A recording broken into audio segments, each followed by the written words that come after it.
yo hice ya una visión sintética, ¿no?, de todo lo que habíamos visto desde Adán y Eva, ¿se acuerdan, no? Y empalmamos con los jueces, vimos algo de Sansón, ¿no es cierto? ¿Se acuerdan de Sansón? Que es una catequesis muy importante, Sansón, muy importante, ya no la vamos a repetir. Y luego con el padre Manuel han visto reyes y seguramente se habrán detenido un poco más en el rey David, me imagino, ¿no?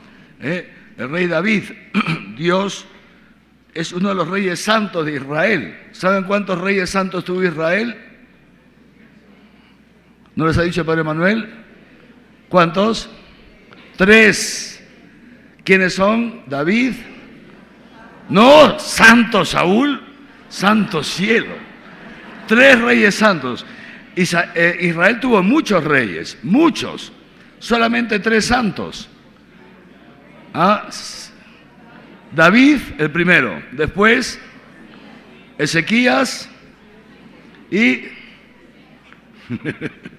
Bueno, tarea para la casa. Todos me van a buscar quién es el tercer rey santo y el próximo martes se lo voy a tomar. Voy a empezar a tomar examen a mis catequistas. ¿Pues en qué manos están mis catequizandos? Todos a investigar, La próxima semana me dice quién es el tercer rey santo. ¿Ya? Muy bien, estupendo. Entonces,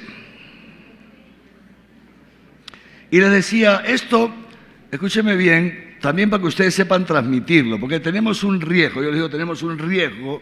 Esta mañana he estado, desde ayer, con 40 sacerdotes, los más jóvenes, los 40 más jóvenes, digamos así, hemos estado moviendo, nos hemos ido, los he llevado a todos, de paseo, los llevo todos los años, porque la Semana Santa es muy intensa, terminan todos muy cansados y para que se cansen más me los llevo hasta Mollendo, ¿no? Entonces nos vamos a Mollendo y estupendo, ya llegamos el lunes, al final del día, muy bonito, son más de 40 y muy bonito, Nos alojamos todos juntos en un mismo sitio, estupendo, comemos juntos en la noche y luego yo les doy una catequesis a los sacerdotes, siempre. Rezamos, tenemos en la noche un rato de oración y yo les doy una catequesis a los sacerdotes jóvenes siempre. Y de ahí nos vamos a dormir y en la mañana, martes, rezamos juntos los laudes, tenemos la Santa Misa muy bonita, todos revestidos muy bonitos, y luego ya se van a la playa, a descansar, a hacer un poco de ejercicio y yo ya aprovecho para estar en Mollendo, para ver cosas de las parroquias en Mollendo, y después me recibo. Y a los sacerdotes les decía yo una cosa, que es muy dos cosas, los que estuvieron en el Vía Crucis,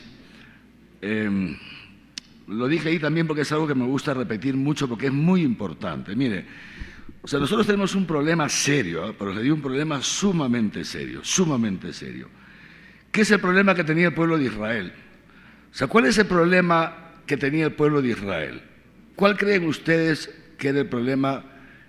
¿Cuál es el principal problema que tenía el pueblo de Israel? ¿Quién me dice? Láncense nomás, no tengan miedo si se equivocan. Estamos aquí para equivocarnos. Falta de fe, desobediencia, o sea, ¿no? Falta de fe, desobediencia. ¿Qué más? Falta de confianza. Esto. El principal problema, ¿dónde está el inalámbrico? Que se olvidaba constantemente que son el pueblo de Dios. De esto se olvidaba. O sea, Israel se olvidaba de esto. Perdía la conciencia de ser el pueblo elegido. Dios no había elegido Egipto, que era la gran potencia. No eligió a Babilonia, o sea, a Nínive no. Dios eligió a Israel. Israel es el pueblo elegido por Dios, lo ha elegido entre todas las naciones. ¿Y para qué Dios eligió a Israel? ¿Saben para qué? Para cubrirse de gloria a través de Israel, para manifestar su amor y su potencia a toda la humanidad, bendiciendo a Israel, elevándolo por encima de todos los pueblos y haciendo de Israel un pueblo santo, un pueblo santo. Esto era el diseño de Dios para Israel. Una cosa impresionante. Israel no era nada, Israel no era nada, no existía. Israel no existía. Israel, Dios ha creado a Israel como pueblo, Dios lo ha creado como pueblo. Es una cosa impresionante. Se coge un anciano, como ustedes ya saben, Abraham, un anciano, un fracasado, Un anciano de 75 años que no tenía ni hijos, ni tierra, ni nada. Un fracasado. Y de ese fracasado saca un pueblo. Y ese pueblo que termina siendo esclavo en Egipto, Dios no lo abandona. Dios desciende del cielo para sacar a Israel de Egipto. Desciende del cielo. Es una cosa potentísima que Dios descienda del cielo para sacar a estos esclavos y hacer de ellos su pueblo y trasladarlos a la tierra prometida. Y para poder meterlos en la tierra prometida, durante 40 años, proveerles de todo en el desierto. De todo, no le faltó nada, dice el libro del Deuteronomio. Ni siquiera sus sandalias se gastaron. Y encima expulsa 7 naciones, entre ellas Jericó, que era una potencia en la época, y Dios las expulsa gratuitamente. Es una cosa impresionante. Y el pueblo de Israel ha vivido esto, en su vida concreta lo ha vivido. Pero una vez ya están instalados, como ya ustedes se acuerdan, esto ya lo hemos dicho, por eso es importante ver la historia del pueblo de Israel, que el otro día les hice la síntesis hasta la parte donde habíamos llegado. Israel, una vez instalado, se olvida de todo. Es impresionante. Y quiere ser un pueblo como los demás. Hay que ser idiota. Con el perdón. O sea, quiere ser un pueblo como los demás, tener un rey como los demás, tener ejército tener todo como los demás. Impresionante. Ese es el gran problema del pueblo de Israel, que se olvida de que pierde conciencia de ser el pueblo elegido. Pero les digo una cosa, este problema del pueblo de Israel es también el problema de la iglesia. Hoy día y en todos los siglos, es el problema de la iglesia y puede ser tu problema también. Puede ser tu problema. Un problema sumamente grave, que tú te olvides que eres un pueblo, parte de un pueblo que es distinto a todas las naciones. Esto es la iglesia. La iglesia es un pueblo distinto a todas las naciones. Somos distintos. ¿Por qué? Porque nosotros no éramos nada. ¿Tú qué eras? No eras nada. Yo tampoco. Dios nos ha sacado de la nada. Nos ha creado de la nada. Escúcheme bien. Y Él, cada uno por distintas maneras, nos ha traído a su iglesia. Nos ha traído a su iglesia, que es el Israel de Dios. Somos el pueblo elegido. ¿Para qué? ¿Para qué Dios te ha traído a la iglesia? Porque se quiere cubrir de gloria contigo. Quiere elevar a la iglesia para que sea luz para las naciones. Ustedes son luz, sal y fermento, dice Jesucristo, hablando a la iglesia naciente en el sermón de la montaña. Un pueblo distinto a todas las naciones. Pero ¿cuál es el problema? El problema es que tú te olvidas de eso. Te olvidas, hijo, te olvidas. Muchas veces nos olvidamos. Y te olvidas de que eres un pueblo distinto a todas las, que eres el pueblo elegido, que tú eres un elegido de Dios. Y quieres vivir como viven los paganos, igualito que ellos. Con el Facebook, para que luego te cojan los datos y se los den a Trump, ¿no? Etcétera. O sea, quieres vivir igual. Haciendo trampa, coimeando, igualito. ¿De qué te diferencias de toda esa gente que está en los periódicos todas estas últimas semanas? O sea, queremos vivir igual, ¿entiendes? Y eres catequista y te vas a fiestas y te emborrachas, impresionante. Y no vas a misa el domingo, y eres catequista y estás estafando a la iglesia, estás estafando a tus catequizandos. ¿Por qué? Porque no les transmites nada, todo es mentira. Y ellos se dan cuenta. Los adolescentes tienen esto, y se dan cuenta si tú eres verdaderamente un cristiano o eres un embustero, que estás ahí buscándote a ti mismo, porque eres un frustrado que no eres capaz de hacer nada más que meterte ahí para poder mangonear un poco a 4 chiquillos. Este es el problema de la iglesia, que nos olvidamos, queridos hermanos, que somos un pueblo distinto, y si somos un pueblo distinto a todas las naciones, fíjense, San Pablo, una de las lecturas de estos días de Pascua, decía esto: ustedes han sido resucitados con Cristo, hemos sido rescatados por la sangre de Cristo, hemos sido comprados a precio de sangre, compadre. Para que estés aquí, alguien ha pagado por ti. Para que estés aquí, alguien ha pagado por ti, y ese alguien es Dios, que se ha hecho hombre, es lo que hemos celebrado en la Pascua, y se ha dejado clavar por ti, ha pagado con su sangre por ti. Te han comprado, tú has sido comprado a precio de sangre. ¿Y sabes para qué? Porque Dios te ama, porque Dios quiere elevarte, Dios quiere hacerte santo, y que la gente viéndote diga: mira, impresionante el poder de Dios, impresionante el poder que Dios tiene. Porque yo lo conozco, era de mi colegio, un sinvergüenza. A esta señora la conozco, era más chismosa la pobre vieja, no había manera. Y ahora nada. Este matrimonio lo conozco, era imposible, como perro y gato, y hoy día están unidos. Eso. Eso. ¿Y sabes por qué? Porque es un cristiano. De frente este chico, que era un pata de Judas, llegó a la confirmación, empezó a ir a su parroquia y ha cambiado. ¿Me entiendes? Es una cosa impresionante. Este que era un altanero, un soberbio, un no sé qué. Esto es la iglesia. Dios ha hecho esta obra en este muchacho, en esta chica, en este matrimonio. Dios ha hecho esta obra. O sea que Dios existe. Porque este compadre solo no iba a cambiar nunca. Eso es. Dios existe. Porque este compadre solo no iba a cambiar nunca. Este matrimonio estaba totalmente destruido. ¿Quién ha rehecho este matrimonio? Entonces, dos cosas. Primero, Dios existe. Y segundo, es poderoso. Tiene poder. Y si ha tenido poder para sacar a este hermano de esa vida, para arreglar este matrimonio, también me puede arreglar el mío. Esto es la iglesia. Pero el primer beneficiado, ¿quién es? Eres tú. Eres tú. O sea, porque Dios desciende del cielo, así como descendió para sacar a Israel, desciende. Y es una obra en ti. Una obra.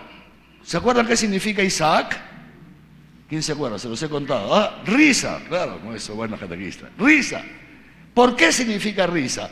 Porque Abraham y su mujer Sara, cuando ven nacer este niño, cuando Abraham tenía ya casi 100 años y la otra iba un poquito menos, se rieron de alegría, el gozo, la alegría de ver que poderoso es Dios para sacar vida de un vientre muerto, para sacar vida de la muerte. Y esto es el cristiano. Por eso el Papa dice, o sea, lo propio del cristiano, ¿saben qué es? Es la alegría, es el vivir contento. ¿Por qué vivimos contentos los cristianos? ¿Por qué? Porque experimentamos la obra de Dios en nuestra vida. O sea, porque lo vemos a Dios actuar a favor nuestro, como actuó a favor de Israel. Vemos que Dios se llena de gloria a través nuestro y que es estupendo. Que es estupendo que no estamos solos en este mundo. Que no estamos solos en este mundo, que Dios camina con nosotros, experimentamos no solo el perdón de los pecados, que nos ayude en todo, nos ayude en los estudios, nos ayude en la familia, nos ayuda a tener paciencia, nos ayuda en todo, nos ayuda a Dios. Y sobre todo que pone una alegría enorme en nuestro corazón. Y esto es muy importante. Claro, si eres cristiano, si no eres cristiano, lo que yo te estoy hablando te suena chino. Porque ni vives contento, estás siempre murmurando, siempre maldiciendo, porque estás en descomunión con Dios, son tus pecados, pobrecillo. Pero bueno, también hay una respuesta para eso. Me buscas y lo hablamos y ya está y lo solucionamos, ¿entiendes? Pero eso es lo propio del cristiano. ¿Sabes? Benedicto XVI decía esto, o sea, el cristiano es uno que tiene, ya se los he dicho, se los voy a repetir, el cristiano es uno que tiene vida eterna, esto es lo propio del cristiano. Esto es lo propio del cristiano. El cristiano es uno que tiene vida eterna, que ha sido resucitado con Cristo. Y decía, ¿en qué consiste la vida eterna? Decía Benedicto XVI, fíjense, la vida eterna consiste en esto, es un estado de lo profundo de tu ser, de lo profundo, un estado de gozo, de alegría permanente. Escúchame, que no te lo quita ni el sufrimiento, ni el cáncer, ni que te jalen en los exámenes, ni que tu empresa quiebre, ni que tu novio te saque la vuelta con otra, no te lo quita nada. O sea, puedes sufrir, esto es la vida eterna. Sufres, pero sigues contento. Esto es de locos, solamente lo tenemos los cristianos. El que no tiene esto no es cristiano. Esto es lo propio del cristiano, es lo propio. Por eso el cristiano puede amar al enemigo, es el único. Nadie más que el cristiano puede amar al enemigo. Nadie más. Rezar, les digo una cosa, ¿saben quién reza mucho más que nosotros? Los musulmanes. Rezan más hasta que los musulmanes rezan más que las monjas de clausura. Sí, rezan mucho más. Obras de caridad. Hay personas que son ateas, que no creen en Dios y hacen muchas más obras de caridad que tú. Muchísimas. ¿Por qué? Porque tienen, esto es una sensibilidad social hacia la pobreza, hacia no sé qué, hacia no sé cuántos. Filantropía. Eso no es cristianismo, se llama filantropía. No lo hacen por amor a Jesucristo, no lo hacen por amor a nadie, lo hacen por sensibilidad social, porque sienten una responsabilidad social. Y ni van a misa ni son cristianos. ¿Qué es lo único que puede hacer solamente el cristiano y nadie más que el cristiano? El amor al enemigo. El que cuando te meten una bofetada pongas la otra mejilla. El cuando tu marido te hace una injusticia, te la dejes hacer, te obliga a caminar con él 1 milla, te vas con él 2. Tu párroco te humilla, encima que eres catequista, encima que no sé qué, tu párroco te humilla y tú cargas con el pecado de tu párroco o de tu compañero de equipo. Y no estás siempre peleando, siempre justificándote, siempre atacando al otro. Impresionante. Esto es el cristiano. Eso es el sermón de la montaña, llegaremos al sermón de la montaña. Esto solamente lo puede hacer el cristiano. Es una cosa estupenda. ¿Y por qué? ¿Por qué solamente el cristiano puede poner la otra mejilla? ¿Por qué solamente un marido cristiano se puede dejar crucificar por su esposa? Porque esto es el cristianismo. ¿Por qué solamente una esposa cristiana se puede dejar crucificar por su esposo? ¿Por qué un padre de familia puede dejarse crucificar por sus hijos y desangrarse por sus hijos y por el vecino? ¿Saben por qué? Escúcheme bien, escúcheme bien. ¿Qué dice Jesucristo? Lo hemos escuchado en estos días de la pasión. Yo doy mi vida libremente y la doy porque sé que la voy a recuperar. Esto. El único capaz de dejarse crucificar y dejarse matar es aquel que sabe que va a recuperar su vida. Que su vida no se va a terminar en la cruz, que su vida no se va a terminar por un bofetón, que lo humillan delante de todos. ¿Por qué? Porque tiene vida eterna, tiene una vida que no se acaba. Por eso el cristiano puede ponerle otra mejilla, por eso el cristiano no se resiste al mal, por eso el cristiano se deja robar, por eso el cristiano se deja matar, por eso, porque tiene algo que no tienen los demás no pueden hacer eso. ¿Qué tenemos nosotros? Vida eterna. Y si no tienes vida eterna, compadre, no eres cristiano. No eres cristiano. Tienes una religión, eres un religioso y está bien, peor es nada, pero no eres cristiano todavía. ¿Entiendes? O sea, tienes un germen, está bien, pero todavía no eres cristiano. ¿Y por qué te lo digo? Porque Dios quiere hacerte cristiano con una estatura de fe adulta. Porque esto existe, esto no es utopía. Esto no es utopía. Esto no es un monopolio de 5 santos, ¿me entiendes? De San no sé cuántos, San Ignacio de Loyola y Santa Teresa. No. Esto es el cristiano, esto es el ser cristiano. Común y corriente. Común y corriente. Y eso es lo que Dios quiere hacer contigo. O sea, meterte una vida, un gozo, una vida eterna, una vida tan potente dentro de ti, que nada ni nadie te la quita, y eso te mantiene un gozo enorme, aunque te estén abofeteando.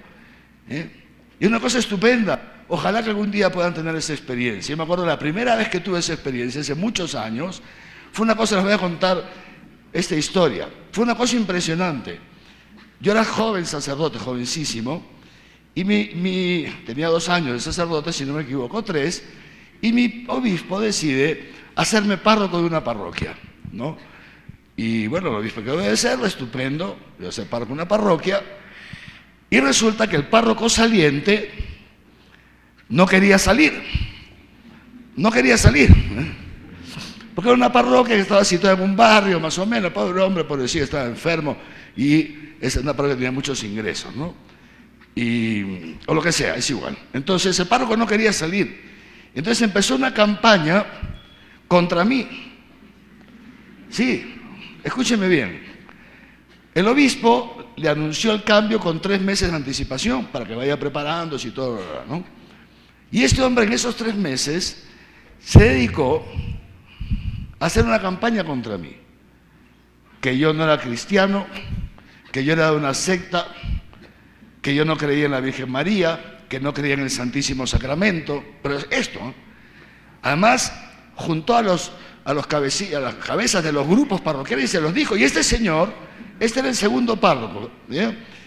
El primer párroco, que era el que había construido la parroquia, naturalmente la gente lo quería, porque les había construido con ellos la parroquia. La gente quería estos 2 sacerdotes, que eran mucho mayores que yo, y estos 2 juntaron a la gente, le dijeron, por si acaso, ese del río, no sé qué, no sé qué, y la gente les creyó porque eran sus párrocos. Les creyó. Hicieron unos volantes y repartían los volantes por debajo de las puertas. Va a venir uno que no es católico, que es un sectario, que no sé qué. Y encima la parroquia, para colmo de males, se llamaba María Auxiliadora. Y decían que yo no creía en la Virgen.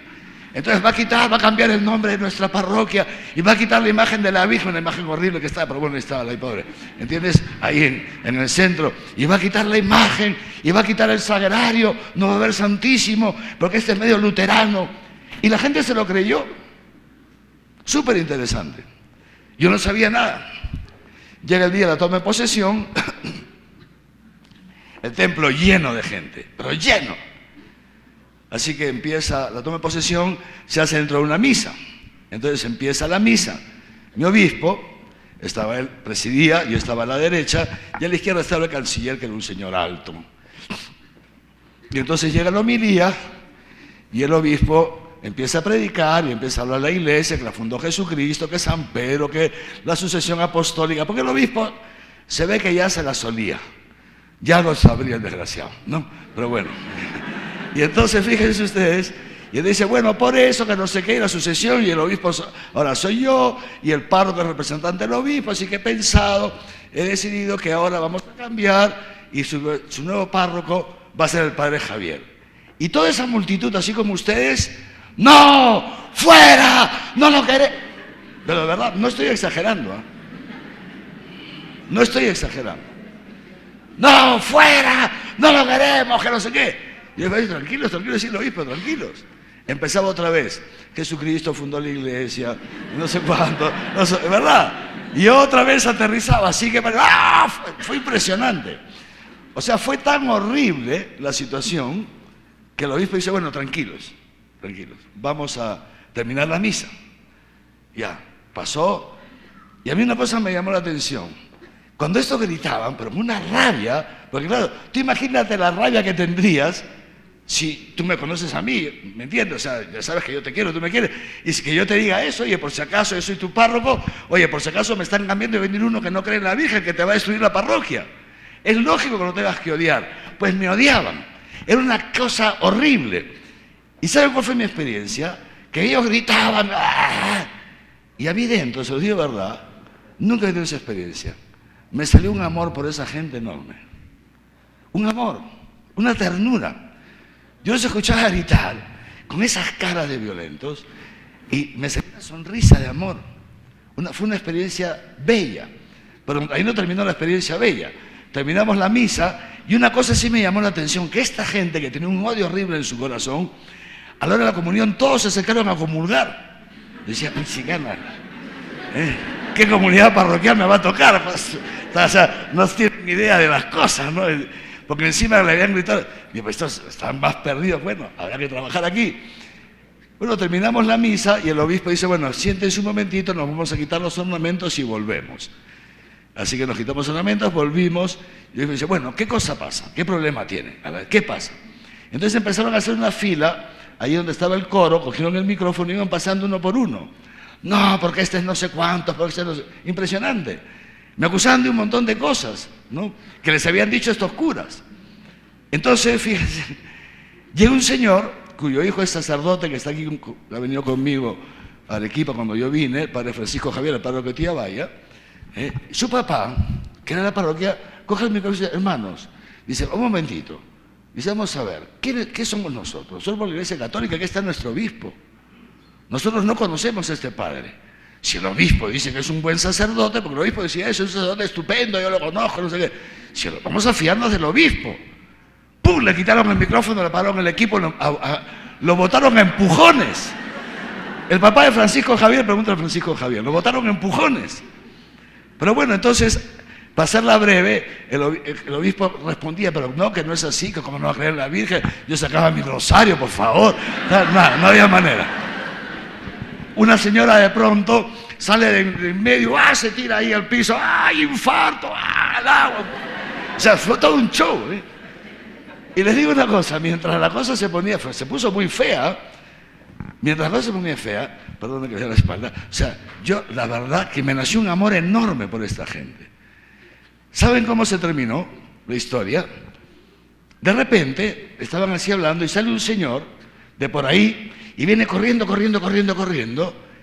y está el obispo aquí parado y así, para meterle un puñetazo en la cara.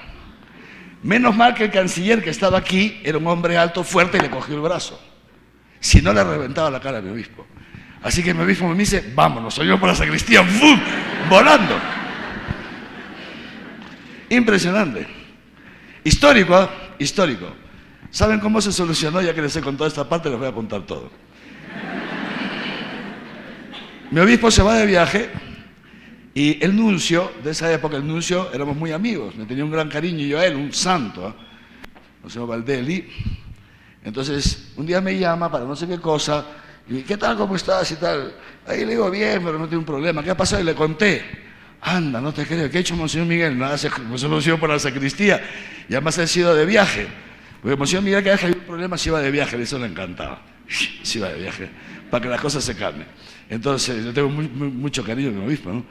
Y bueno, la historia es que el señor nuncio, sin decirle nada a nadie, ni siquiera a mí, entonces Monseñor Miguel se vio de viaje, había dejado al canciller y dice, bueno, tú vienes a celebrar la misa diaria, pero no podemos dejar a esta gente sin misa, no quieren que Javier entre, ven y celebres la misa. Entonces el señor nuncio, sin decirle nada a nadie, se coge un día su carrito y se va a la parroquia. La misa era a las 6 y llega un cuarto para las 6 y se mete a la sacristía. Y le dice al padre, el padre, ¿cómo está? Soy el nuncio. Ah, sí, excelencia, qué gusto, no sé qué. Dice, ¿me permite celebrar la misa? Sí, sí, claro, por supuesto que sí. Así que el nuncio celebra la misa, histórico. Y en la misa se presenta, soy el señor nuncio, pasaba por aquí, no he celebrado la misa hoy día, he venido a celebrarla con ustedes, ya que estoy de paso, y predicó, hizo su misita y ya está. Claro, los nuncios son más, ¿eh? Entonces va a la sacristía y ¡bum!, después de la misa, ¡brum!, toda la... ¿Entienden? Usted es el nuncio, sí, nos tiene que ayudarnos, porque nuestro obispo nos quiere poner un sacerdote que es un herético, que es un desgraciado. Que no... ¿Cómo? Dice el nuncio, no puede ser. Sí, sí, monseñor, mire que no sé qué. Dice, bueno, vamos a ver, ¿alguna vive por aquí? ¿Alguna vive por aquí? ¿Alguna de ustedes me invita un cafecito, un tecito y conversamos tranquilos? Y entonces una, sí, yo vivo aquí, bueno, invítame un café. Y se logró meter a la casa con todas las señoras. Y se empezó a hacer amigo de las señoras. Conversaron un poco, muy bien, les agradezco, voy a tomar nota de todo, y bien, muy bien, gracias, y tal. ¿Y qué les parece si la próxima semana tomamos otro café? Y así. Y se hizo amigo de todas las señoras, que eran las más rabiosas, ¿no? Impresionante. Les digo verdad, ¡ay, los chalacos! Estaba yo en calle, los chalacos. Bueno, para hacérsela breve, entonces empezó a reunirse con ellas. Y decía, miren, ¿saben qué? Por si acaso, yo creo que ustedes las han engañado, ¿eh? Si este es el Javier del Río que ustedes me están diciendo, les digo que este es un buen sacerdote, es un hombre piadoso, está no sé cuántos, ha estudiado en Roma, tiene buena doctrina, por si acaso, ¿eh? Vamos a seguir investigando, ¿no? Y así hasta que las convence, denle una oportunidad, cualquier cosa me avisan, ¿no?, que yo no voy a permitir que aquí... No. Y efectivamente... El obispo regresa de viaje y a las señoras, que eran las cabecillas, están de acuerdo y entro yo de párroco. Por supuesto no me hicieron ninguna fiesta, ¿no? Pero por lo menos decidieron obedecer al obispo. Y pude ir con el obispo, volvimos, tomamos posesión de la parroquia, ¿no? Y el ambiente ya se imaginan cómo estaba, de tenso, después de todo lo que habían hecho, y encima no se fiaban tanto, se fiaba un poco el nuncio, pero de mí nada. Fue una cosa muy tensa. Cuando se termina la toma de posesión, siempre se le invita al párroco a decir una palabra de salud a la comunidad parroquial. Y entonces mi primera palabra de saludo, les agradezco mucho por esta acogida tan cariñosa, ¿no? Y lo primero que les quiero decir es que el consejo pastoral, que eran todas ellas, queda confirmado, ¿no? El consejo pastoral queda confirmado, ustedes son los que conocen la parroquia, ustedes la han construido, tienen aquí 20 años, yo acabo de llegar, así que me gustaría trabajar con ustedes y que ustedes me enseñen a mí cómo se lleva esta parroquia, ¿me entienden? Y ya está. Impresionante. Pero les digo de verdad, no lo hice por estrategia, lo hice porque creí en eso. Ya para entonces tenía un amor por esa comunidad parroquial impresionante. Así que cité al consejo pastoral, bueno, se lo hago breve. Antes de un mes, todas estas pobres señoras llorando, confesándose, pidiendo perdón. Antes de un mes. Y nos dijeron, ha sido este padre, esto lo han hecho así, lo han hecho así, han venido a nuestras casas, aquí están los folletos, y yo me enteré de todo por ellas. Me enteré de todo por ellas. Impresionante, la cosa cambió, así, de la noche al día. ¿Y saben por qué? Les digo de verdad, porque estas mujeres se dieron cuenta que yo las quería, porque en verdad esa experiencia es una experiencia muy bonita. Esa experiencia de gente que te odia y que a ti en tu corazón te nace amar, pero de verdad, fue una cosa estupenda. En un mes la parroquia cambió así. Al poco tiempo me hacen vicario general, no sé qué cosa, y ya no podía yo seguir llevando la parroquia. Entonces mi vicario, que igual lo habían odiado igual que a mí, se queda de párroco, yo paso a ser vicario general, y después de unos años teníamos que cambiar al párroco. Mi obispo quería cambiar a ese párroco, pasar a otra parroquia y poner aquí a otro. Y vinieron las señoras a buscarme al obispado. Me dice, monseñor, no sé qué, venimos a pedir un favor. Estamos muy contentas con el padre Víctor. Ya cuando usted se fue hemos llorado mucho, porque desgracia de todo lo que me ha hecho sufrir, pero bueno. Estamos muy contentas. Y dice, venimos a pedir, no vamos a hacer ningún lío. No vamos a hacer ningún, le prometemos que no. Nada más si nos lo puede dejar al padre, aunque sea un añito más. Oye, pues hace unos años querían crucificar al pobre padre Víctor junto conmigo. Impresionante. Una experiencia, se las cuento, una experiencia muy bonita. Y yo soy consciente que esto no ha sido mío. O sea, esta posibilidad de amar realmente a una persona, cuando esa persona está diciendo crucifícalo, crucifícalo, mátalo, sácalo, no lo queremos. O sea, cuando tu esposo o tu esposa te están haciendo la vida imposible y que te brote esto es el cristianismo. Porque es una obra del Espíritu Santo, esto no es humano, pero es impresionante. Y entonces, esto, queridos jóvenes, queridos hermanos catequistas, escúchenme bien, esto es muy importante, que yo quisiera que lo tengamos en el corazón, que te acuerdes de esto, hijo mío. Tú eres un pueblo distinto a todas las naciones. Porque a ti Jesucristo te ha comprado con su sangre te ha comprado el Señor. No para que seas un huevo frito de catequista ahí de 3 por medio, que ni siquiera te crees en lo que dices, ni siquiera lo vives. No, Dios te ha creado para que vivas el Evangelio, porque eso es la felicidad, eso es la vida eterna, que empieza en este mundo, existe, no es un cuento. Se los digo, por eso me gusta contar esa experiencia en mi vida, no porque sea yo mejor que nadie, sino al contrario, justamente porque no soy mejor que nadie, se las cuento para que vean esto, o sea, que esto es verdad, que esto es real, esto se vive en este mundo, y eso es lo que Dios quiere para ustedes, eso es lo que Dios quiere para ti. Primera cosa, decía San Pablo, lo estaba diciendo el otro día en la Pascua, hemos sido comprados, y por eso dice San Pablo, si hemos resucitado con Cristo, que esto es el cristiano, uno que ha pasado una nueva vida, entonces, dice San Pablo, busquemos las cosas de arriba, las del cielo, es la lectura del domingo, ¿no? Busquen las cosas de arriba. Pero si somos honestos, ¿cuántas veces nosotros buscamos las cosas de abajo? ¿Sí o no? Buscamos las cosas de abajo, es impresionante. ¿Qué cosas de abajo buscamos? El último celular. La fiesta, el trago, hacer carrera, cosas. Si damos una mirada, decía, esto es el mundo, esto no es la iglesia. Estos días, estas últimas semanas, le digo la verdad, estoy sufriendo mucho por el Perú. Porque lo que estoy viendo es que no puede, claro que existe. Le digo, pobre gente. Estos días, con todo el lío político que ha habido, ¿sabes lo que ha brotado en mi corazón?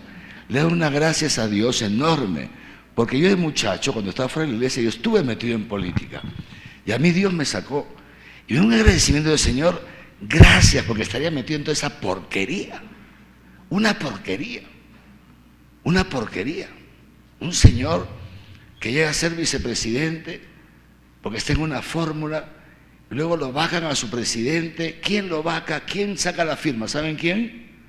¿Han seguido las noticias o no? ¿Quién sacó las firmas para la segunda moción de vacancia? ¿Quién la sacó? El que hoy día es el primer ministro. O sea, tú imagínate que Monseñor Cárdenas, que es mi segundo, ¿me entienden? Confabula contra mí. para ser él el arzobispo. Pero lo hace solapa. Aparentemente no ha sido él. Aparentemente ha sido este desgraciado. Y una vez me sacan a mí de arzobispo, lo ponen a Monseñor Cárdenas.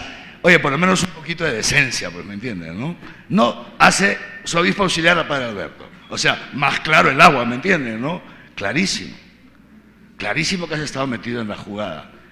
Eso se llama deslealtad. Eso se llama deslealtad. Eso es el mundo. Ese es el mundo. Eso es el mundo. Es una cosa impresionante. Eso es el mundo. Dos hermanos de sangre, hijos del mismo papá y la misma mamá, peleándose por el poder. Dos hermanos de sangre que han crecido juntos, que tal vez hasta en la bañera se los había metido, alguna vez se habrán bañado juntos. Dos niños que han salido del mismo útero materno, sacándose los ojos ante los medios de comunicación, acusándose mutuamente de corruptos, filmando al hermano para chaparlo. ¿Para qué? Para que lo metan preso, para que se dejen tirar mis congresistas, y el otro que diga, y yo voy a denunciar todo lo que sé de Odebrecht con no sé cuántos. Hermanos de sangre, ¿me están siguiendo? Esto no es un tema de política, no estoy hablando de política, estoy hablando de moral. Estoy hablando de lo que es el mundo, hermanos. Esto es el mundo. Esto es el mundo. Esto es el mundo. No hay lealtad. O sea, ni siquiera tu hermano te interesa. Eres tú. Eso es el neoliberalismo individualista. Es horrible. Y a nosotros, ¿te gustaría vivir así? ¿Te gustaría vivir así? No puedes fiarte de nadie. Estás hablando y ni siquiera sabes si te están filmando. A mí sí me están filmando, así que estoy frito. O sea, por los Arequipa videos. ¿Entiendes? Una cosa horrible. O sea, una cosa terrible. No te puedes fiar ni siquiera de tu hermano de sangre, por el amor de Dios. Esto es el mundo. Eso es el mundo. ¿Me entiendes? Eso es el mundo. Y a nosotros les decía esto, por eso, esas son las cosas de abajo. Esas son las cosas de abajo. Nosotros hemos sido creados para las cosas de arriba, hermanos. Las cosas de arriba que se empiezan a vivir en este mundo, que es una cosa estupenda. Un pueblo distinto a todas las naciones. ¿Cuál fue el pecado de Israel? Que quería ser un pueblo igual que los demás. Y eso te puede pasar también a ti. Que quieras ser un pueblo igual que los demás. Que quieras ser un pueblo igual que los demás. Y si quieres ser un pueblo igual que los demás, terminarás igual que los demás. Muerto, en tus pecados, metido en todas esas intrigas. Sufrirás como una bestia. Sufrirás como una bestia. Tu corazón se pondrá duro como una piedra. Una piedra. Una cosa impresionante. Pero Dios no quiere eso para nosotros. Y justamente por esto es la Pascua, hablaremos de esto dentro de una semana. Pues bien, les decía entonces, este fue el gran problema del pueblo de Israel. Y puede ser nuestro problema, les decía. ¿No? Y efectivamente puedes ser catequista y llegas el domingo a dar tu catequesis, pero de lunes a sábado vives como si Dios no existiera. No rezas, no lees, no estudias el catecismo, en tu vida privada haces de todo, vives lleno de pecados, ni te confiesas, algunos ni siquiera van a misa el domingo. ¿Cómo puedes ser catequista así? Pobrecillo. O sea, ¿qué transmites? Nada, todo mentira, doctrina, y la doctrina no salva, hermanos. La doctrina no salva. Quien salva es Jesucristo. Y a Jesucristo se le transmite solamente con la fuerza del testimonio de vida. Con la fuerza del testimonio de vida. Si tú no vives lo que predicas, los catequizandos se dan cuenta. No te creas que no se dan cuenta, se dan cuenta. Y pobrecitos van porque hay que confirmarse, ¿me entiendes? Tengo que enchufarme ¿me entiendes? A este farsante me lo tengo que enchufar porque lo tengo que confirmar. Pero en cuanto me confirme no regreso más porque no me atrae nada de esta persona. Por eso el Papa Juan Pablo II en la Redentoris Missio, la encíclica Redentoris Missio decía eso: nosotros los que estamos dentro de la Iglesia tenemos que preguntarnos cuánta responsabilidad nos corresponde de que tanta gente se marche de la Iglesia. ¿Cuánta responsabilidad te corresponde que tantos chicos después confirmados no vuelvan? Algunos ni siquiera llegan a la confirmación. Hablando con los sacerdotes hoy día les decía esto, de cuidado porque de pronto yo recibo ciertas quejas, ¿no? Y como los conozco a mis sacerdotes, pues me doy cuenta que algunas veces esas quejas son fundadas, ¿no? Y les decía esto, decía, cuidado, porque no se trata de aplicar una ley, ¿no? Una ley. Aplicar una ley, otro día me escribía una persona, decíamos, señor, el padre tal en mi parroquia ha dicho que si nos queremos confirmar, tenemos que ir a la misa que él celebra el domingo, solamente la suya, no podemos ir a otra. Y si no, no nos confirmamos. Eso es una ley, no sé si me entienden. Y la ley no salva. Eso lo he explicado a los sacerdotes hoy día. La ley no salva. O sea, a un confirmando, por si acaso, no se le dice, si no vienes a misa no te confirmas. No se le dice eso. Porque le estás metiendo una ley. No se le dice, si no vienes a misa no te confirmas. Si lo han hecho, han metido las 4. La misa es obligatoria. Eso no se dice un confirmando. Ciertamente será uno de los signos que ustedes como catequistas tendrán que discernir, o sea, tendrán que usar en su discernimiento, si van a presentar a ese muchacho a la confirmación o no, tendrán que discernir, pues esto es muy importante, a ver si no da tiempo de hablar de la profecía, esto es parte de la profecía. O sea, sí es importante que el chico vaya a misa, claro que es importante, y es uno de los puntos que ustedes van a considerar al momento de ver si lo presentan a la confirmación. Sí, ¿por qué? Porque ya saben ustedes, se los he dicho, la confirmación es el tercer sacramento de la iniciación cristiana. Con la confirmación el muchacho queda insertado en la vida y en la misión de la iglesia, es decir, en lo mínimo que puede hacer, y la misa es el mínimo signo que das de que te interesa ser cristiano.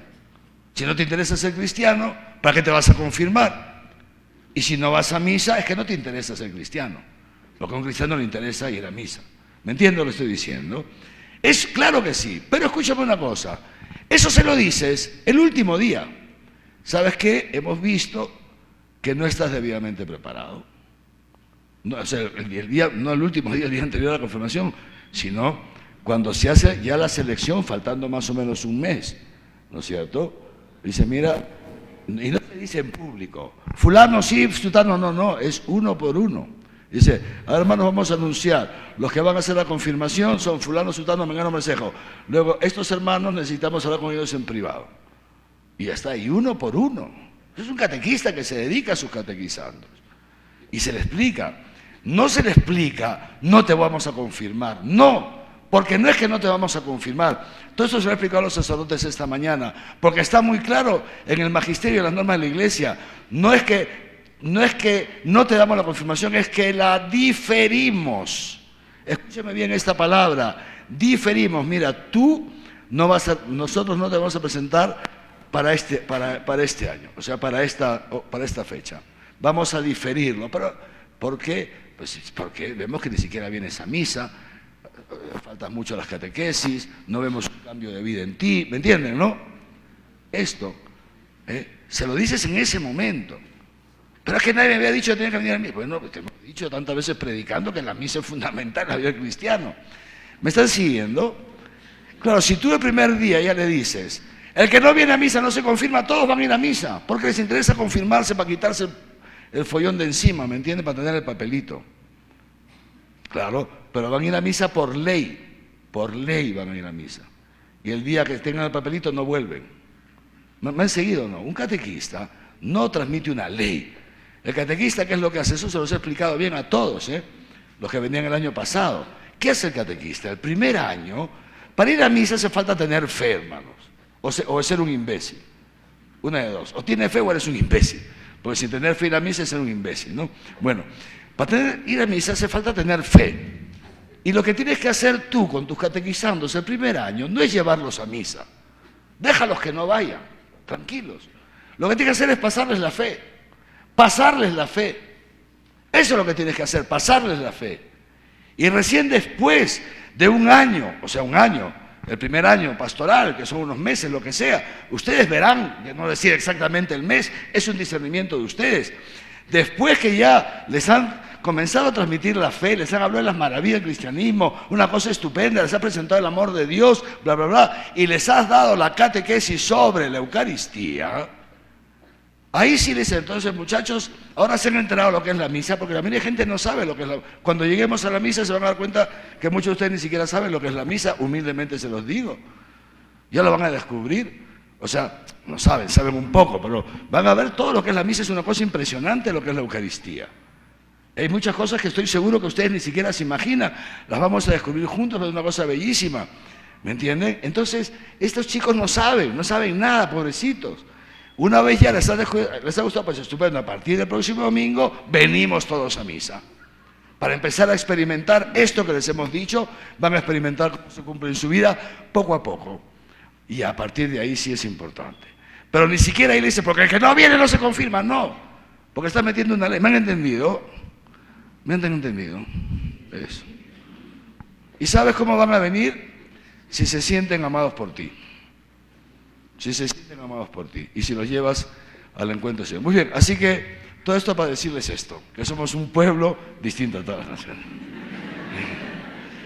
Y que no vendamos nuestra primogenitura por un plato de lenteja, ¿eh? No vendamos nuestra primogenitura por chupar un poquito, por mover el cucú o por, sabe Dios, qué tonterías. No vendamos, es una cosa estupenda ser cristiano. Muy bien, pero el pueblo de Israel, decíamos, pobrecito el pueblo de Israel, tenía este problema, que estaba constantemente, ya lo hemos visto, olvidándose de Dios. ¿No es así? ¿Se acuerdan cuál era la dinámica? El pueblo de Israel entra en la tierra prometida y una vez se instala, quiere ser un pueblo igual que todas las naciones, piden un rey y Dios les da a Saúl, un desastre. Luego les da a David, luego empiezan una serie de reyes que son un desastre uno tras otro. Y entonces ya les he contado qué pasaba. Primero con los jueces, ¿no es cierto? Cuando Israel era fiel a Dios, entonces Dios estaba con Israel y defendía a su pueblo, ¿no es así?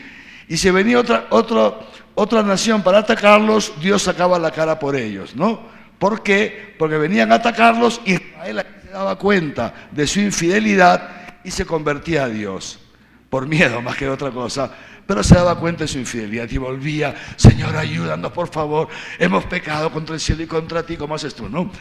Señor, nunca más te lo prometo, que mi mamá no se entere, te lo juro que nunca más voy a cambiar, ¿no? Muy bien, estupendo.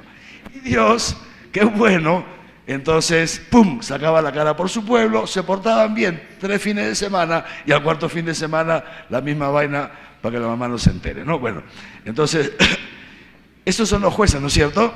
Lindo, ¿no? Y luego ahí vienen los reyes y esta es la misma experiencia. Israel se comienza a olvidar otra vez de Dios. Con los reyes y todo se comienza a olvidar de Dios.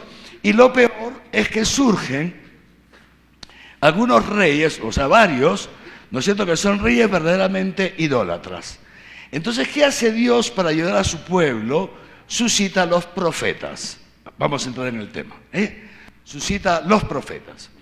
Suscita a los profetas. El movimiento profético en Israel, fíjense ustedes, luego si quieren vienen con sus celulares y toman foto a esto.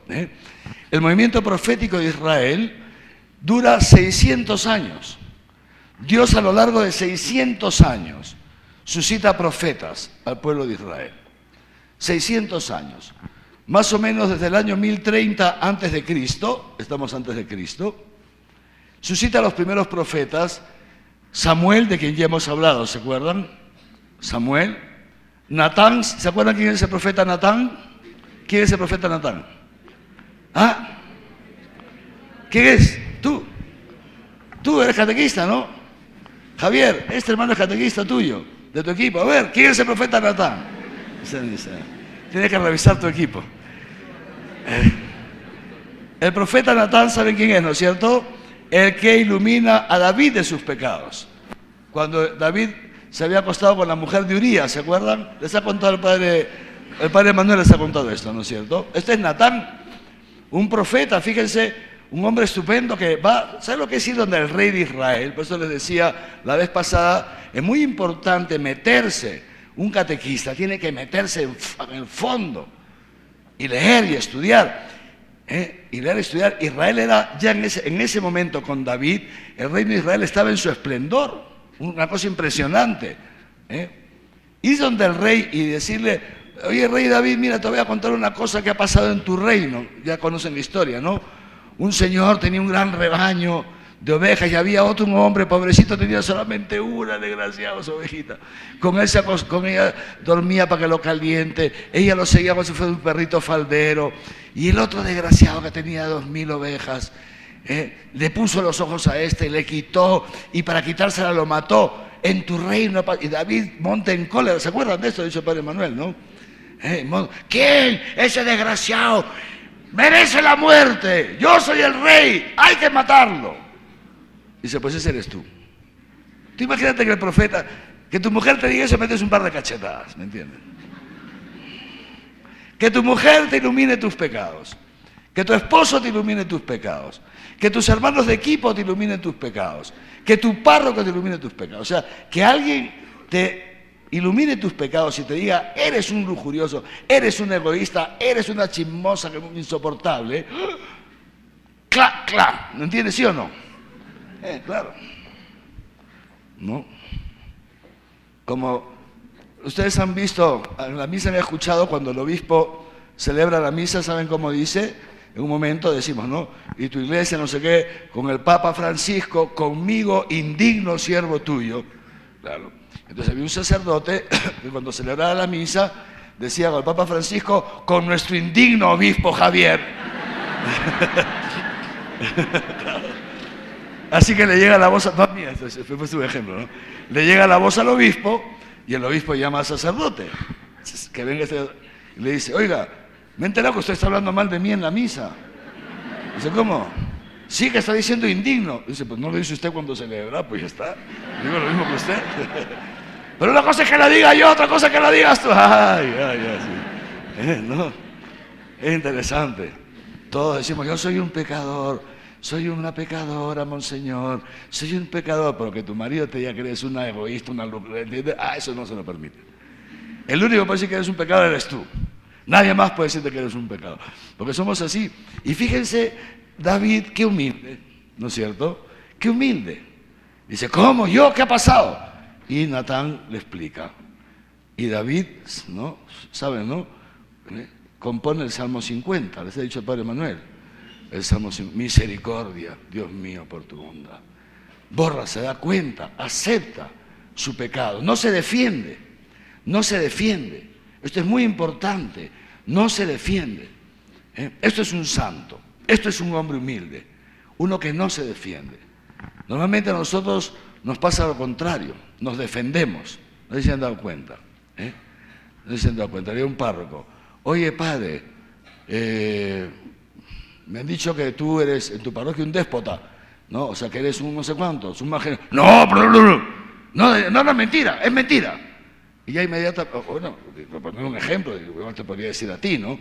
¿Entiendes? O sea, alguien te dice, oye, que no sé qué, no, mentira, y ya inmediatamente, ¡pum!, pones una muralla. ¿Me entiendes? O sea, ¡pum!, te defiendes. No aceptas que alguien te diga que eres un pecador, un pecado concreto. Inmediatamente te defiendes, ya está. Y te pones en tu muralla. Y la mejor defensa es el ataque. No, lo que pasa es que son ellos, son así, así, así, tú eres una tal por... Frito. No te puedes, oye, perdona, no te defiendes, era para ayudarte. No, porque eso es una injusticia. No sé si me entiendo lo que estoy diciendo. Qué difícil nos resulta aceptar que somos pecadores, con pecados concretos. Qué difícil que un hermano de tu equipo te diga, te estás buscando a ti mismo.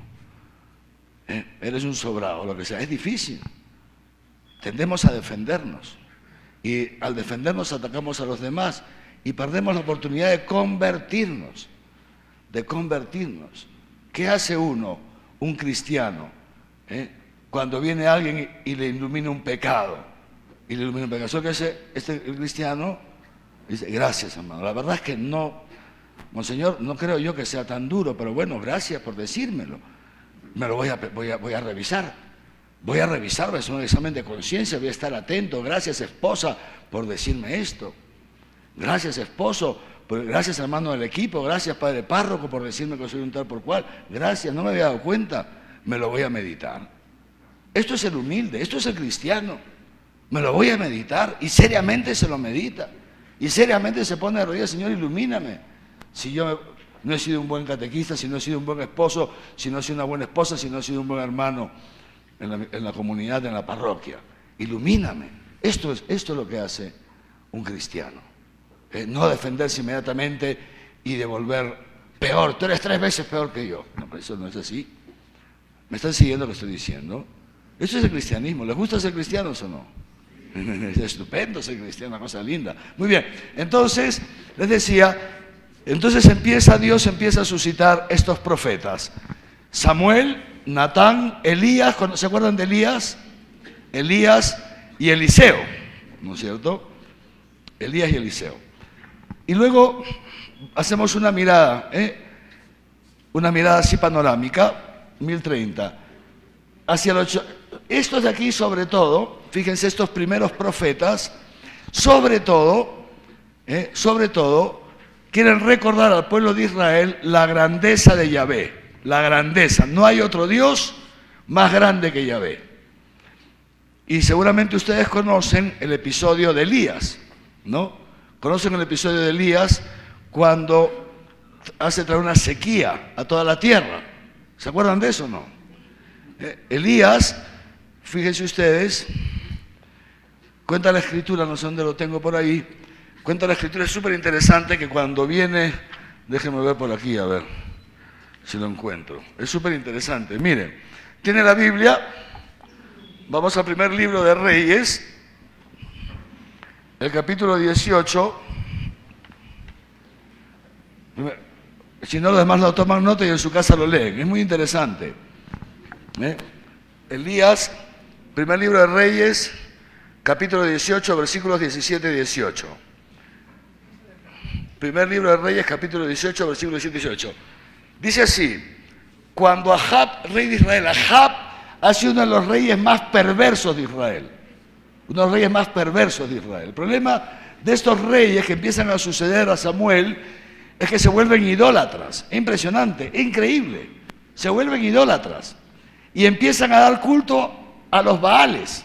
Es impresionante, a los Baales empiezan a dar culto. Los reyes de Israel. Y entonces estos profetas, ¿no? Elías, luego Eliseo, etcétera, denuncian la idolatría al rey, ¿no? Lo denuncian públicamente. A Israel le denuncia públicamente y le dice: no hay otro Dios fuera de Yahvé. Ojo. Fíjense lo que dice, muy interesante. Cuando Ahab, rey de Israel, vio a Elías, le dijo: ahí vienes, peste de Israel, peste de Israel. Y Elías le contestó: yo no soy la peste de Israel, sino tú y tu familia, que han abandonado los mandamientos de Yahvé para servir a Baal. Interesante. Decirle al rey: la peste eres tú. Tú eres la peste de Israel, tú y tu familia, que han abandonado a Yahvé para irse detrás de Baal, que era el dios de los países vecinos. Baal, que vivía de sacrificios humanos, terrible. Y entonces, ¿qué hace Elías? ¿Se acuerdan? Para demostrar que no hay otro Dios fuera de Yahvé, trae una sequía, ¿no? Y cuando ya estaba todo seco, no llovía nada, entonces Elías les dice: muy bien, que vengan los profetas de Baal.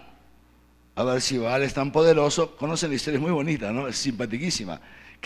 Esto a los chicos de la confirmación les encanta. Que vengan los profetas de Baal, a ver que hagan llover. Y si fueron no sé cuántos, 100 profetas, un montón, ¿no? Está en la Biblia, luego lo leen, ¿no? 450. Ya, si me saluchas el piso te va a perdonar. Ya. 450 profetas. Y dice: muy bien, estupendo. A ver, pues, díganle a su Dios que haga llover. Conocen la historia, es muy linda. Díganle a su Dios que haga llover. Y cuenta la escritura, ¿no? Que empiezan todos, hace no sé qué, a ver, y el otro los mira cachaciendo, a ver, pues que lleva, no sé qué, y no llovía. Oye, a lo mejor tu Dios está dormido, les decía, está en la Biblia, ¿no? A lo mejor tu Dios está dormido, grita más fuerte para que se despierta. Estaban otros 450 ahí, nada. Empiezan a rasgarse, ¿saben? ¿No? Está en la Biblia, es impresionante. Se hacen unos cortes, su sangre corría y el otro se burlaba. Al final ya terminan y dice: bueno, vamos a hacer una cosa, dice. Vamos a hacer una cosa aquí. Entonces coge unas carnes, ¿no? Y prende unos fuegos, ¿no es cierto? Y prende un fuego. Elías, solito, dice: déjeme a mí. y prende un fuego. Dice, Señor, Dios del cielo y de la tierra, esa es la Biblia. Invoca a Yahvé, una lluvia torrencial que apagó todo el fuego. Y así, y después ¿qué hizo? Hizo pasar a filo de espada a todos y los mató a todos. Eso es un profeta. Eso es un profeta, que no se casa con los ídolos, con las idolatrías. Uno que se fía de Dios. Imagínense ustedes qué hubiera pasado si Elías hacía eso, clamaba a Dios y no había lluvia. Se jugaba la vida, ¿sí o no? Este es Elías. Y luego viene Eliseo, no vamos a uno por uno. Pero luego el problema ¿cuál es? Que estos reyes idólatras, porque esto es el problema de Israel, la idolatría, que Israel busca la vida en los ídolos de los países vecinos, ya no se fía de Dios, rinde culto a los ídolos porque cree que los ídolos lo pueden ayudar. Y detrás del rey se va todo el pueblo, horrible. Entonces Dios suscita otro grupo de profetas. En el siglo 800 ya la situación es crítica. La situación es crítica. Israel le ha dado la espalda a Dios, ya una situación terrible. Y Dios suscita, entre otros, aquí están los principales, no son los únicos. Tomen nota, Amós, Oseas, Miqueas y el profeta Isaías. Miren una cosa, les tengo que explicar esto. Por si acaso el libro del profeta Isaías, que es un solo libro, son en realidad 3 profetas. El proto Isaías, que es el del siglo 9 a.C., el que se llama propiamente Isaías, en el año 600, y el Deutero Isaías, que es en 450. ¿Ok? Hablaremos de esto después. Entonces, suscita el primer Isaías. El primer Isaías. Amós, Oseas, Miqueas y Isaías. ¿Para qué suscita estos profetas? Para hacerle ver a su pueblo, Israel, Dios está triste. Dios te ama. Y tú le estás siendo infiel. Y como sigas así, van a venir los otros reinos, te van a conquistar, van a devastar. Te vas a ir otra vez al exilio, te vas a quedar sin tierra otra vez. Pero esto es insostenible. El profeta Oseas, es impresionante el profeta Oseas. ¿Conocen la historia del profeta Oseas? Dios hace que el profeta Oseas se case con una prostituta. Es impresionante. Oseas se casa con una prostituta, que no hace más que sacarle la vuelta. En cuanto el pata se distrae, estaba encamada con otro. Impresionante. Pero es así, lean Oseas, es fortísimo. ¿Y por qué Dios hace que Oseas se case con una prostituta que está constantemente sacándole la vuelta? Para que Oseas experimente en su carne el sufrimiento de Dios, porque Israel se ha prostituido y se va detrás de y se acuesta con todos los ídolos. Impresionante. En las Escrituras la prostitución, por si acaso, es una figura de la idolatría.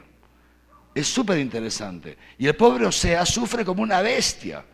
Porque claro, tú imagínate que tu mujer esté sacando la vuelta constantemente, ya pues te salen los cachos hasta no sé dónde, ¿no?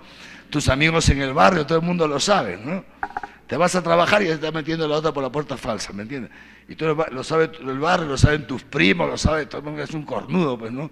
Y el pobre Oseas sufre, ¿no? Y en ese sufrimiento transmite a Israel el sufrimiento de Dios. Dios que ama a su pueblo, como el marido ama a su esposa y que ese pueblo está constantemente prostituyendo. Es una cosa impresionante. Lean el libro de Oseas. Esto es precioso, la Biblia es preciosa. Y entonces ya, con Isaías, etcétera, empieza a anunciar: Israel, como no te conviertas, será devastada, será devastada. Y efectivamente, como todos nosotros sabemos, por el siglo, por aquí, octavo, o sea, 700 y pico, Israel para entonces ya se había dividido en el reino del norte y el reino del sur, ¿no es cierto? El reino del norte, donde está la Galilea, el reino del sur, donde está la Judea, o sea, Jerusalén, se había dividido en 2. Los profetas habían anunciado: un reino dividido no puede subsistir nada. Y los 2 reinos tenían unos reyes que eran terribles. Paganazos los reyes, idólatras, pervertidos, horrible, no tienen idea todo lo que hacían estos reyes, está en las Escrituras. hasta que hay un momento en que ya imposible. Dios no tiene otra manera de hacer recapacitar al pueblo de Israel que permitir que vengan sus enemigos. Y entonces viene en el reino del norte, viene Asiria, ¿no? Asiria, no, el rey Sargón. El rey Sargón II invade el reino del norte y destruye el reino del norte y se los lleva a todos esclavos. Fíjense, los profetas siguen hablando al reino del sur, donde estaba Jerusalén, la capital, el templo. Israel, conviértete, como no te conviertas, de este templo no va a quedar nada, etcétera, etcétera. Y los judíos no se convierten, siguen en sus idolatrías, hasta que un momento el gran imperio, ya saben quién es, Babilonia, ¿no es cierto?, invade el reino del sur. Y es terrible, porque entran al santuario, dice la Escritura, han reducido Jerusalén a ruinas, destruyeron todo Jerusalén. Tumbaron sus murallas, destruyeron todas las casas, se metieron hasta en el templo. Y el templo, las puertas las arrancaron de raíz. Y alguna vez les he contado que en el templo de Jerusalén estaba la presencia de Dios, les he contado, ¿no? ¿Se acuerdan de eso, no? Estaba la presencia de Dios en el templo de Jerusalén. ¿Y dónde estaba la presencia de Dios? Estaba en lo que se llamaba el Sancta Sanctorum, que estaba detrás de un velo enorme. Les he contado esto. Y no se podía entrar al Sancta Sanctorum, solamente se entraba una vez al año. ¿Se acuerdan qué día? El día de Yom Kippur, después del periodo de penitencia que tenía Israel, como nuestra cuaresma. Israel la tenía una vez al año, todo el periodo de penitencia, que hacían ayunos, grandes sacrificios, mucha oración, etcétera. Llegaba el día del Yom Kippur, hasta hoy día se celebra, y he estado en Israel un día el Yom Kippur, una cosa impresionante, y se sonaba el shofar, que era un cuerno con un sonido tan potente que se escucha por toda la ciudad. Ese cuerno anunciaba que Dios había perdonado a su pueblo, y ahí terminaba, digamos, entre comillas, la cuaresma de ellos, y una gran fiesta hasta hoy día. Hasta hoy día es impresionante cuando suena el shofar en Israel, una cosa impresionante, cómo los judíos bajan al muro de las lamentaciones, que normalmente están ahí lamentándose, y se ponen a bailar. Es una fiesta enorme. Eso es el día de Yom Kippur. En la época de Israel, en esta época, también en la época de Jesús, solamente ese día se podía entrar al Sancta Sanctorum. Y solo podía entrar uno, el sumo sacerdote. Solamente podía entrar el sumo sacerdote. Nadie podía entrar, porque allí estaba la presencia de Dios. Y está escrito, nadie puede ver a Dios y seguir viviendo. Solamente el sumo sacerdote entraba una vez al año. Y por si acaso no vaya a ser que de ver a Dios se impacte y se muera, entonces le ponían una cadena o una soga. Por si se demoraba en salir, se había muerto de un infarto, lo jalaban de la soga. De hecho, lean al profeta, lean en el Evangelio, y en la época de Jesús esto había cambiado un poco, pero era más o menos la misma dinámica. Lean cuando Zacarías, ¿no?, estaba oficiando en el templo, ¿no es cierto? Y ahí se le aparece el ángel que le anuncia que va a tener un hijo. Isaías se queda tonto, ¿no? Y un poco tonto creo que era, pero bueno, más tonto todavía, porque no creyó en el anuncio del ángel, ¿no? Bueno, la historia es esta, ¿no? Que dice el Evangelio, que dice que se preocuparon porque se demoraba en salir. Ya le iban a tirar de la soga ya. Y lo que pasa es que se había quedado dialogando con el ángel. Entonces, fíjense, esto es muy importante, ¿saben por qué? Porque es verdad, allí estaba la presencia de Dios. ¿Y cómo puede ser posible que Babilonia, o sea, Nabucodonosor, ¿no? Han oído hablar de Nabucodonosor en la Historia Universal cuando estaba en el colegio, ¿no? Y entonces Nabucodonosor invade y entran hasta el Sancta Sanctorum y se llevan la vara de Noé, el ramo de no sé cuántos, que era lo que significaba la presencia, o sea, destruyen, rompen el Sancta Sanctorum. ¿Y cómo puede ser posible que haya podido entrar los enemigos hasta el Sancta Sanctorum y no se hayan muerto? ¿Y por qué los judíos no podían ir? Si entraban se morían, y por qué ellos no. ¿Saben por qué? Esto es muy importante. Porque Dios ya no estaba ahí. ¿Mm? Esto es muy importante. Dios ya no estaba ahí. Los profetas habían anunciado a Israel, como sigas así, Dios te va a abandonar. O sea, ya estás colmando la medida de tus pecados, etcétera, etcétera, etcétera. Y efectivamente, Dios ya se había marchado. ¿Saben dónde se había ido Dios? ¿Saben dónde se había ido o no? Ustedes son catequistas, ¿eh? Esto es muy importante. ¿Saben dónde se había ido Dios? Se había ido al exilio. Pobrecito Dios, como el Chavo del Ocho con su cosita así. Se había ido al exilio. El pueblo no lo sabía, pero se dio al exilio, a esperar a su pueblo en el exilio. El primer exiliado había sido él, para esperar a su pueblo en el exilio, porque Dios ni siquiera ahí abandona a Israel. Hace este gesto externo, permite que vengan los enemigos y que destruyan Jerusalén, no porque rechace a Israel, sino para que Israel se dé cuenta. Y es lo que pasará con Israel. Pero fíjense ustedes qué interesante, Israel no escucha a los profetas y Dios los manda al exilio. Y de pronto, esto es muy interesante, Israel, de esto lo haremos la próxima semana, Israel se encuentra en el exilio. Es impresionante. Y cuando se encuentra en el exilio, imagínense ustedes, después de todos estos siglos, de pronto, Israel se encuentra esclavo otra vez. Igual que cuando comenzamos en Egipto. Israel se vuelve a encontrar esclavo. Impresionante. Obligado a trabajar para Nabucodonosor, esclavo, no tiene templo, no tiene nada. Impresionante. Israel entra en una crisis, en una depresión terrible. Porque se da cuenta que ha sido un idólatra, que han traicionado a Dios, que han obligado, que se han prostituido como la mujer de Oseas, y que finalmente ellos piensan que Dios ya los ha repudiado para siempre. Eso es lo que piensa el pueblo de Israel. Ya Dios me ha repudiado para siempre y estoy frito. Y es muy bonito, de esto lo haremos la próxima semana, que hay un salmo muy bonito que dice que cuenta la experiencia de Israel en el exilio junto a los canales de Babilonia.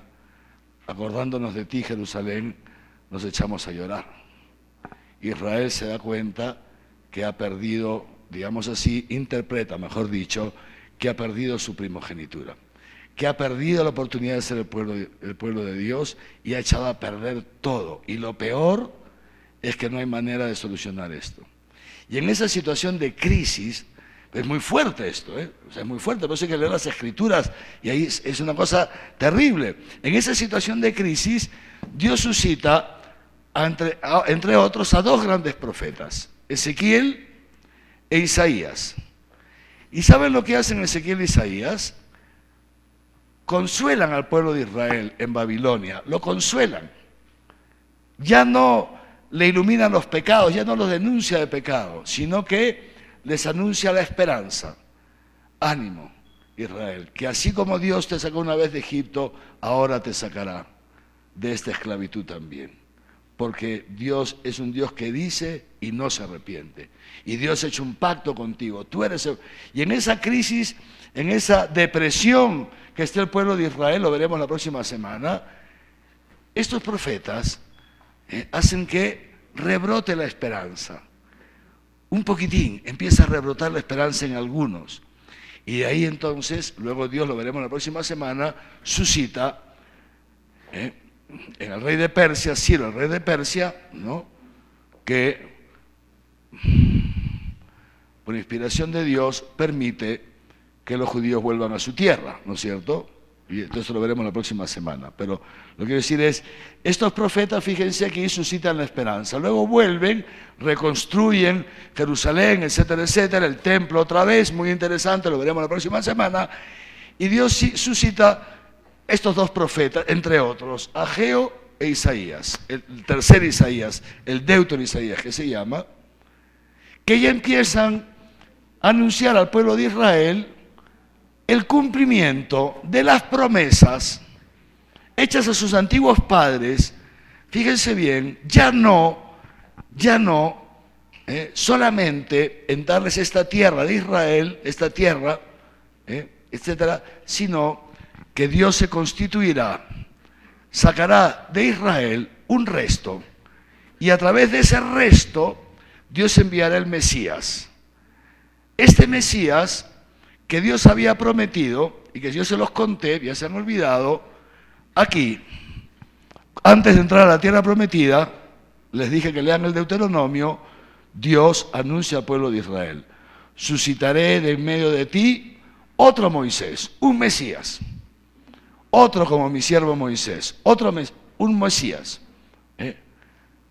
Y entonces estos profetas van anunciando la llegada de ese Mesías, van anunciando la llegada de ese Mesías, un Mesías sufriente, un Mesías sufriente, un Mesías que será pequeño como un niño. Es súper interesante.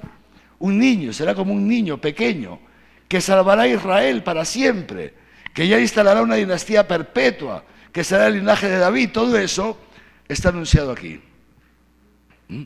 Y luego ya va decayendo este movimiento profético con Zacarías y Joel, que eso ya con eso, digamos así, termina la profecía en Israel y quedan los tiempos ya preparados, bastante maduros.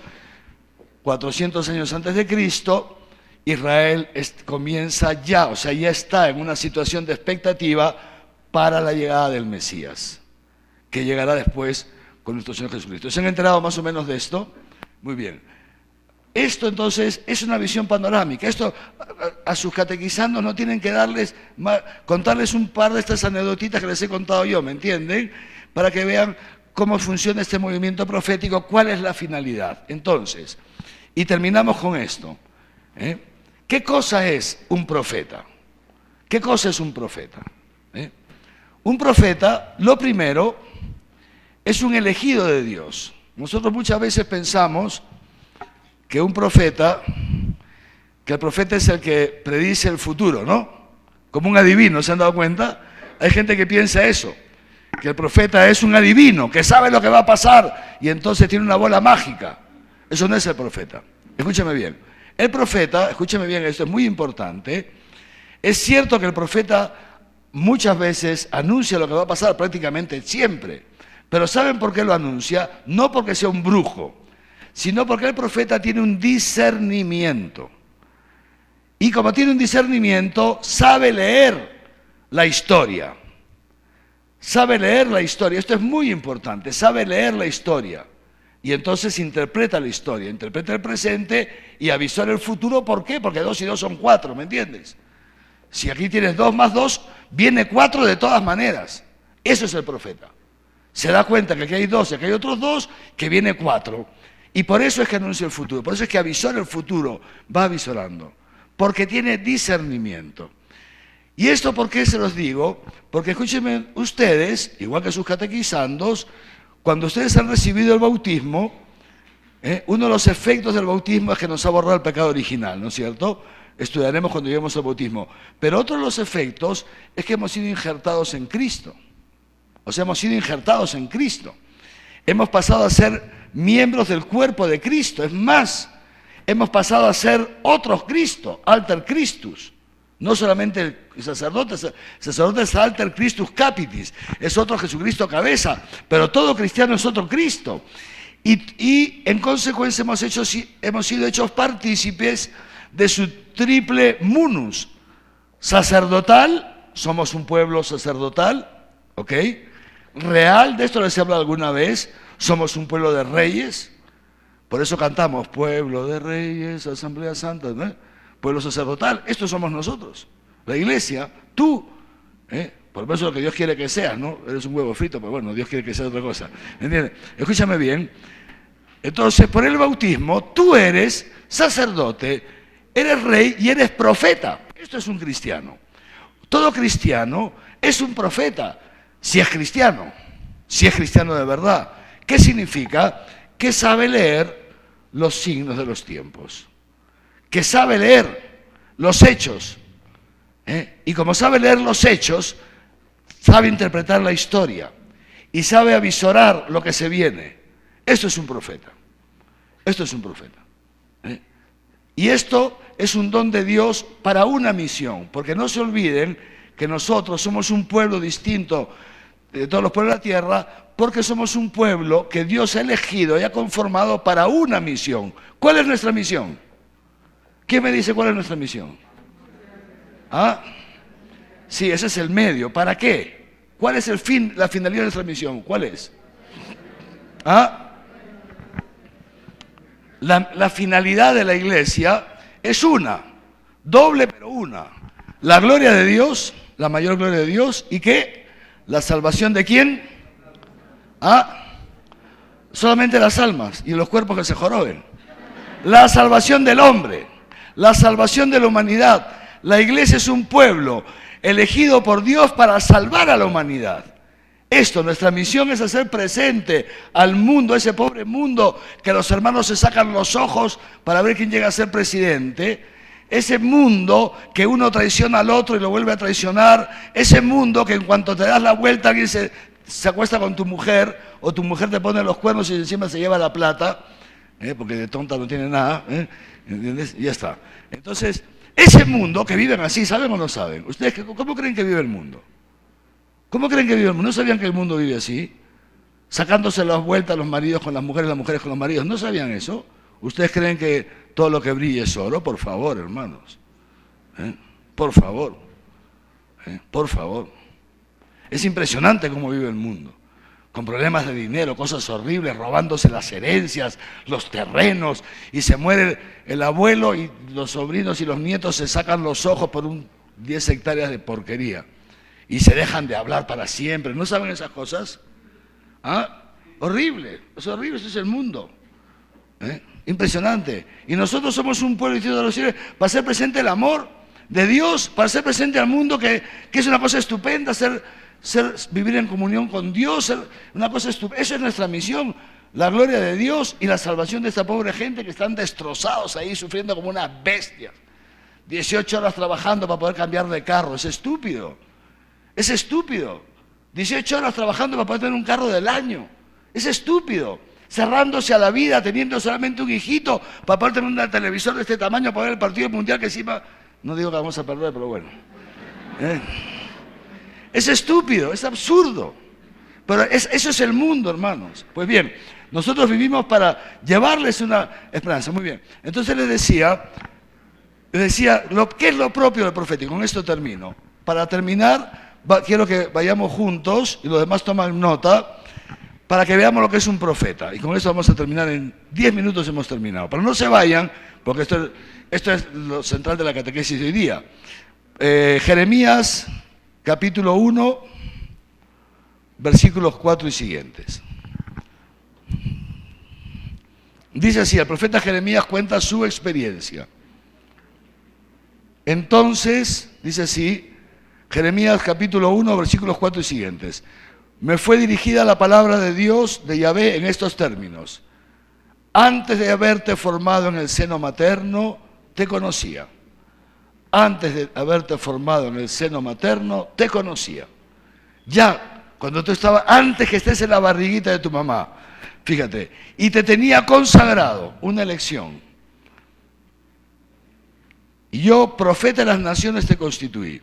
Y me dijo Yahvé, y no, yo dije, ay Señor Yahvé, mira que no sé expresarme, soy un muchacho. Y Yahvé me dijo, no digas soy un muchacho, pues a donde quiera que yo te envíe, irás. Y todo lo que te mande, dirás. No les tengas miedo, que contigo estoy yo para salvarte. Entonces alargó Yahvé su mano y tocó mi boca y me dijo, mira que he puesto mis palabras en tu boca. Desde hoy mismo te doy autoridad sobre las gentes y sobre los reinos para extirpar y destruir, para perder y derrocar, para reconstruir y plantar. Entonces me fue dirigida la palabra de Yahvé en estos términos. ¿Qué estás viendo, Jeremías? Una rama de almendro estoy viendo. Y me dijo Yahvé, bien has visto, pues así soy yo, velador de mi palabra para cumplirla. Y después otra vez me fue dirigida la palabra de Yahvé y me dijo, ¿qué estás viendo? Un puchero hirviendo estoy viendo, que se vuelca de norte a sur, del reino del norte al reino del sur, una olla hirviendo. Y me dijo Yahvé, es que desde el norte se iniciará el desastre, ¿ven? Desde el norte se iniciará el desastre sobre todos los moradores de esta tierra, porque enseguida llamo yo a todas las familias, reinos del norte, vendrán a instalarse a las mismas puertas de Jerusalén y frente a todas sus murallas y contra todas las ciudades de Judá, a la que yo sentenciaré por su malicia, por haberme dejado a mí para ofrecer incienso a otros dioses. Por tu parte, te apretarás la cintura, te ceñirás, te alzarás y les dirás todo lo que yo te mande. No desmayes ante ellos y no te haré yo desmayar delante de ellos, pues por mi parte, mira que hoy te he convertido en plaza fuerte, pilar de hierro, muralla de bronce, frente a toda esta tierra. Así se trata de los reyes de Judá como de sus jefes, de sus sacerdotes sobre el pueblo. Te harán la guerra, pero no podrán contigo, pues contigo estoy yo, oráculo de Yahvé, para salvarte. Palabra de Dios. Estupendo, queridos hermanos. Lo dejamos aquí, porque ya es un poco tarde, tienen que ir. Jeremías, escuchen bien, capítulo 1, versículos 4 y siguiente. Este eres tú, esto es el cristiano, esto es el cristiano. Yo para esta semana les quisiera pedir que en algún momento de la semana se tomen un tiempito para releer esto y para meditarlo. Si pueden hacer la lección divina sobre esto, háganlo. Porque aquí está sintetizado lo que es la profecía. Retomaremos esto la próxima semana, ¿de acuerdo? Nos ponemos en pie.